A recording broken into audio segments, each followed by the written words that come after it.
Et si je vous disais qu'en 2 clics seulement, vous pouvez déjà repérer quelques erreurs d'accessibilité sur votre site ou application web? Hello, c'est Jane, développeuse web accessible. Que tu sois développeur, designer ou que tu te formes sur l'accessibilité numérique ou juste curieux sur ce sujet, cette vidéo est pour toi. Aujourd'hui, je vous montre l'une des extensions que j'utilise lorsque j'effectue des audits pour mes clients. L'extension est gratuite et open source et très facile à utiliser. Alors, l'extension s'appelle Tanagoro Engine. Allez, je vous montre ça tout de suite.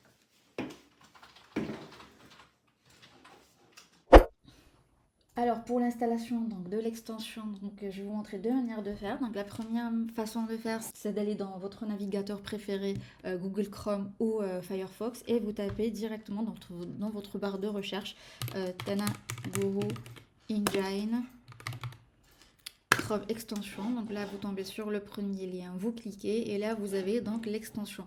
Là moi j'ai l'extension donc de déjà installée. Je vais quand même la supprimer pour vous faire la démo.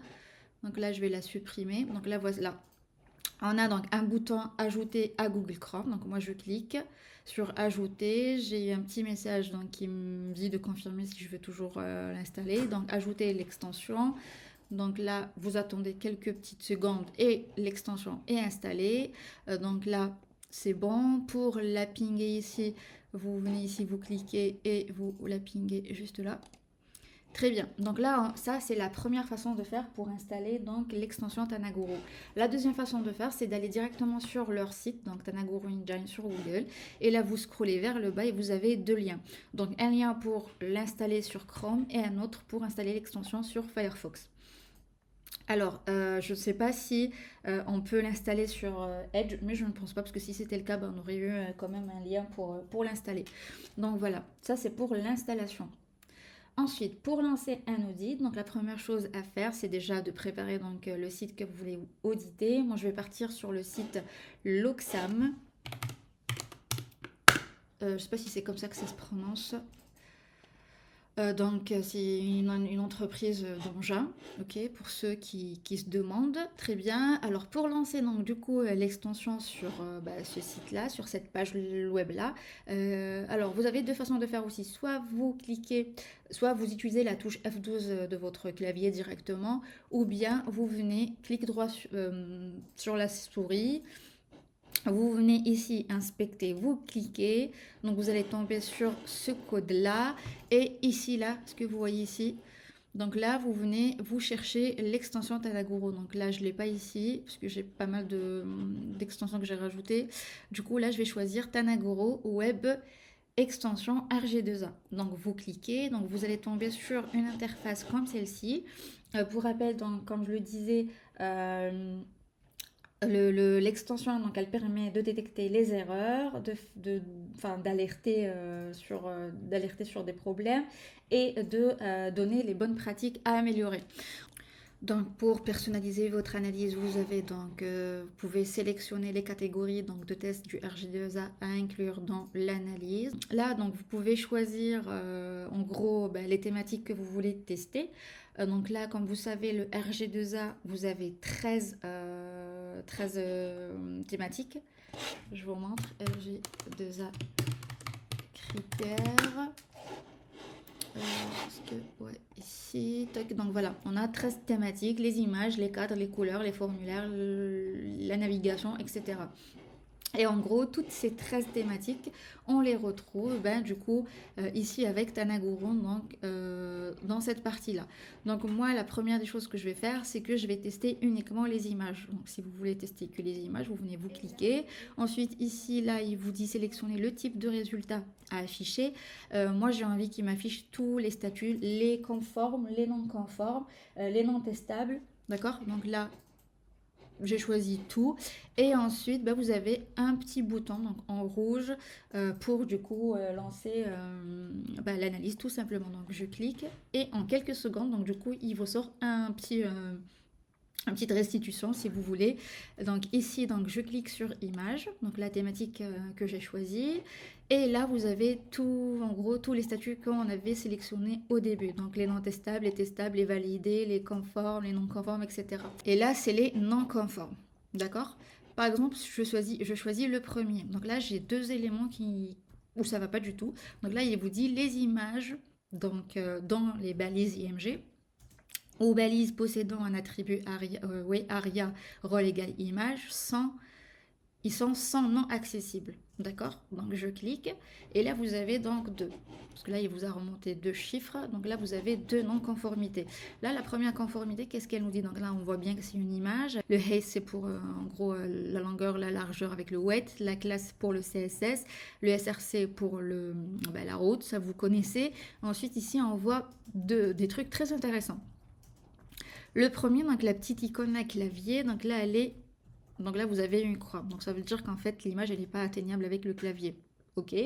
Là, on a un petit genre. Là, c'est pour les lecteurs d'écran. Et là, elle est valide. Elle est valide. D'ailleurs, si vous, avec votre souris, là, ça vous dit restituer. Est-ce qu'elle est restituée ou pas? Qu'est-ce que ça veut dire? Est-ce que quand vous lancez votre lecteur d'écran, est-ce que l'image est restituée par les lecteurs d'écran? D'accord. Et là, c'est oui, donc c'est cool. Ensuite, vous avez trois petites icônes ici, très intéressantes aussi. Donc la première est, donc là, si vous cliquez, du coup, il va me chercher, en gros, il va me récupérer le sélecteur CSS. Donc ça, c'est quand vous voulez récupérer le path exact de votre image. Donc voilà, vous avez deux façons de faire, soit celle-là, soit celle-là. Ensuite, ça, en gros, c'est pour les gens qui... Ça peut aider les gens qui veulent faire des tests automatisés. D'accord. Ensuite, vous avez quoi?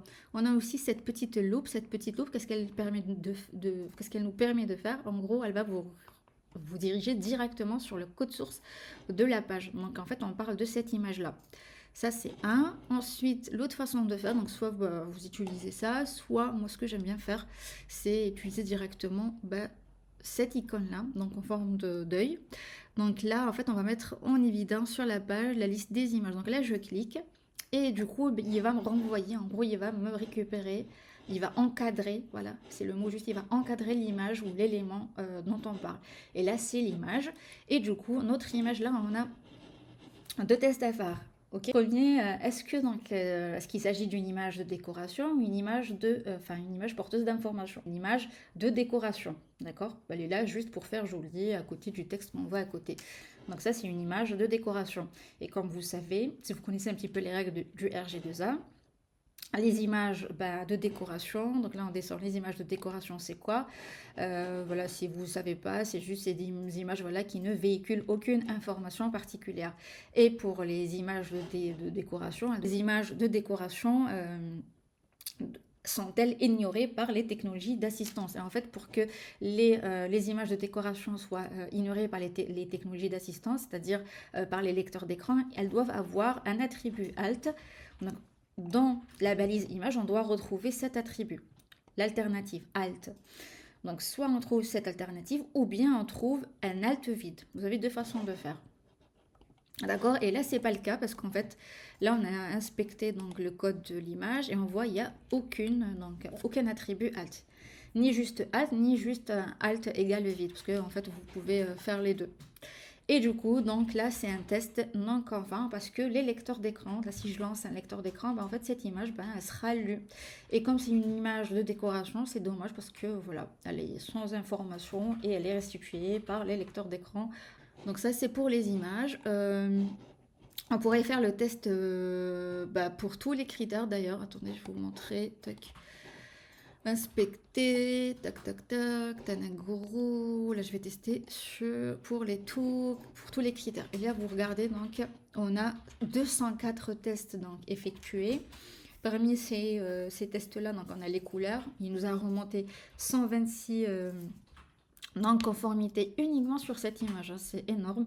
On a 16 images qui ne sont pas bonnes, qui sont non conformes. On a 30 liens, 5 éléments obligatoires, 2 non-conformités pour les formulaires, 21 pour les scripts, 2 pour la présentation de l'information, 2 pour la navigation et rien pour la structuration de l'information. Encore une fois, je le rappelle, L'extension, elle est géniale. Je l'utilise moi tout le temps pour mes audits, mais je fais toujours une passe quand même à la main. C'est-à-dire qu'il y a certains critères, là, comme vous voyez, la structuration de l'information, il n'y a rien de remonté. Il faudra le faire à la main pour vérifier que voilà, qu'il n'y a pas une non-conformité quelque part. Parce qu'en fait, il y a certains tests qu'on peut, oui, automatiser, mais il y a d'autres où il faut vraiment le faire manuellement par un expert en accessibilité ou bien par un développeur web accessible comme moi.